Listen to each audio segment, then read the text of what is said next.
बिस्मिल्लाहिर्रहमानिर्रहीम, अस्सलाम वालेकुम। आज मैं लेकर आई हूँ आप लोगों के लिए बहुत ही मज़ेदार ढाबे स्टाइल में बनने वाली माश दाल की रेसिपी। तो आज हम बनाएंगे मसाले वाली माश की दाल, जो कि बहुत ही ज़्यादा टेस्टी बनती है और बहुत कम लोग इस रेसिपी को बनाते हैं। तो वीडियो अच्छी लगे तो इसको लाइक शेयर ज़रूर कीजिएगा। तो चलिए बनाना स्टार्ट करते हैं इस रेसिपी को। ढाबा स्टाइल माश की दाल बनाने के लिए मैंने यहाँ पे 1.5 कप माश की दाल ले ली थी, जिसको मैंने बहुत अच्छी तरीके से वॉश करने के बाद 1 घंटे के लिए भिगो दिया था। तो ये दाल हमारी देखें भीग चुकी है, डबल इन साइज़ हो चुकी है। तो यहाँ मैंने पानी को निकाल दिया है। अब आ जाते हैं नेक्स्ट स्टेप की तरफ। नेक्स्ट स्टेप में हम दाल को बॉयल करेंगे। तो दाल को हमने तकरीबन 90% तक गलाना है। तो यहाँ पर 1 कप पानी डालेंगे। 1 कप मैंने पानी डाला है। डिपेंड करता है दाल पर कितना टाइम लेगी ये आपका गलने में, ये आपको पता होना चाहिए। अब यहाँ पर इसमें नमक शामिल कर देंगे हम 1 टीस्पून दाल को गलाने के लिए।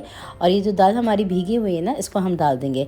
दाल जो है वो काफ़ी ज़्यादा जल्दी से हमारी ये गल जाएगी, क्योंकि ये बहुत अच्छी क्वालिटी की दाल है। तो 90% तक इसको गला लेंगे। तो दाल को मैंने उबलने के लिए छोड़ दिया है।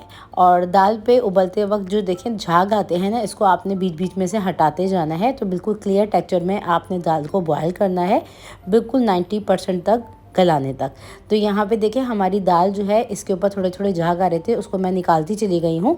तो दाल को आपने इतना गलाना होता है कि ये खड़ी खड़ी भी रहे और हल्की सी सॉफ्ट हो जाए। थोड़ी सी कसर आपने इसमें छोड़ देनी है। तो देखें दाल हमारी ऑलमोस्ट ड्राई होने पे है। थोड़ा सा पानी है तो उसको इसी पानी के अंदर खुश्क कर लेंगे, ड्रेन नहीं करेंगे।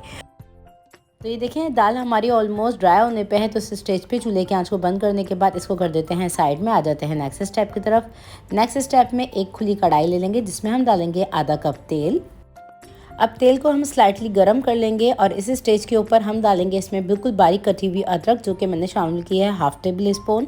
साथ ही शामिल कर देंगे इसमें हरी मिर्चें, जो कि मैंने बिल्कुल बारीक काट के डाली हैं 1 टेबल स्पून। साथ ही डालेंगे ज़ीरा, जो कि जाएगा 1 टीस्पून।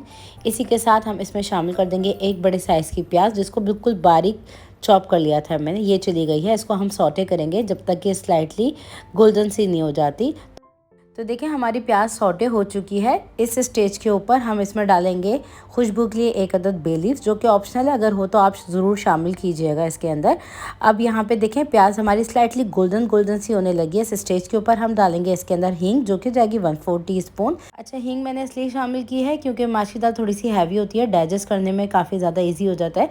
तो यहाँ पर थोड़ी सी आप अगर हींग हो तो ज़रूर डालिएगा। अब इसमें 2 मीडियम साइज़ के टमाटर ऐड कर दिए हैं मैंने, और इसको डाल के बहुत अच्छी तरीके से मैंने भून लिया है। अब इस स्टेज के ऊपर 1/2 टीस्पून नमक डालेंगे। नमक हाथ रोक के डालना है, क्योंकि दाल बॉईल करते वक्त भी नमक डालना था। अब इस स्टेज के ऊपर मैं डाल रही हूँ उसमें लहसुन का पेस्ट, जो कि जाएगा 1/2 टीस्पून। इसको डाल के बहुत अच्छी तरीके से हम भून लेंगे। तो लहसुन डालने के बाद बहुत अच्छी तरीके से हम इसको भून लेंगे मसाले को। तो देखिए तेल इसका सेपरेट होने पे है। इस स्टेज के ऊपर अब हम डालेंगे इसमें कुछ मसाले। तो मसालों में मैं डाल रही हूँ पिसी हुई लाल मिर्चों का पाउडर, जो कि जाएगा 1 टीस्पून। हल्दी पाउडर इसमें शामिल करेंगे 1/2 टीस्पून। साथ ही इसमें शामिल कर देंगे कसूरी मेथी, जो कि जाएगी 1 टेबल स्पून। और चिकन क्यूब मैं डाल रही हूँ फ्लेवर के लिए, जो कि मैंने डाला है 1/4 पार्ट। तो एक पैकेट में 2 होते हैं, तो मैंने 1/4 पार्ट डाला है। थोड़ा सा हरा धनिया शामिल कर देंगे और मसाले को तेल के सेपरेट हो जाने तक भून लेंगे। तो देखिए मसाला हमारा बहुत अच्छे से भुन गया है, तेल सेपरेट हो गया है। तो थोड़ा सा पानी ऐड कर रही हूँ मैं। तो ये 1/2 कप के करीब मैंने पानी शामिल किया है। इसको डाल के बहुत अच्छी तरीके से मिक्स कर लेंगे। तो बॉयल आने देंगे हम इसके अंदर। और इस स्टेज के ऊपर अब हम डाल देंगे इसके अंदर माश की दाल, जिसको मैंने 90% तक कुक कर लिया था। तो ये डालने के बाद इसको मिक्स कर लेंगे हम। तो परफेक्ट दाल को बॉयल करने के लिए आपने देखें कुछ इस तरह के टेक्सचर में बॉयल करना होगा इसको। बस एक कनी इसमें रहने दीजिएगा, जैसे कि हम चावल वगैरह बॉयल करते वक्त कनी रहने देते हैं। तो देखें दाल को डालने के बाद मैंने बहुत अच्छी तरीके से मिक्स कर लिया है। ये दाल अगर थोड़ी सी भी आप ज़्यादा बॉयल कर लेते हैं ना, तो पूरा टेक्स्चर जो है दाल का ख़राब हो जाता है और ये बिल्कुल बदशक्ल बन जाती है, गुदास हो जाती है। तो यहाँ पर दाल को मैंने देखे मसाले के साथ अच्छी तरीके से मिक्स कर लिया है। अब दाल को दम पे रखने से पहले थोड़ा सा हम डाल देंगे इसमें गरम मसाला पाउडर खुशबू के लिए। तो 1/2 टीस्पून गरम मसाला पाउडर चला गया है। थोड़ी सी इसमें बारीक कटी हुई जूलियन कट अदरक शामिल कर देंगे।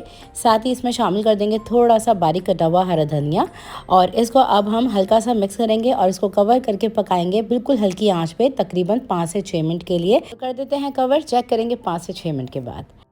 तो देखें दाल को मैंने 5 से 6 मिनट के लिए कवर करके बिल्कुल हल्की आंच पे पका लिया है। तरी इसकी ऊपर आ चुकी है। इस स्टेज के ऊपर चूल्हे की आंच को कर देंगे बंद। बची हुई अदरक डाल देंगे, थोड़ा सा हरा धनिया शामिल कर देंगे और साथ ही मोटी वाली हरी मिर्चें भी इसमें शामिल कर देंगे। तो इसको आप सर्व कीजिए सिर्फ अचार के साथ और चपाती के साथ। बड़ी ही मज़ेदार ये दाल की रेसिपी है जो कि गर्मी के मौसम में बहुत ज़्यादा अच्छी लगती है। ट्राई करने के बाद फीडबैक लाजमी शेयर कीजिएगा। वीडियो अच्छी लगी हो तो इसको लाइक शेयर करना मत भूलिएगा। मज़ीद रेसिपीज़ जानने के लिए चैनल को कर लीजिएगा सब्सक्राइब। नेक्स्ट रेसिपी वीडियो तक के लिए टेक केयर। अल्लाह हाफिज़।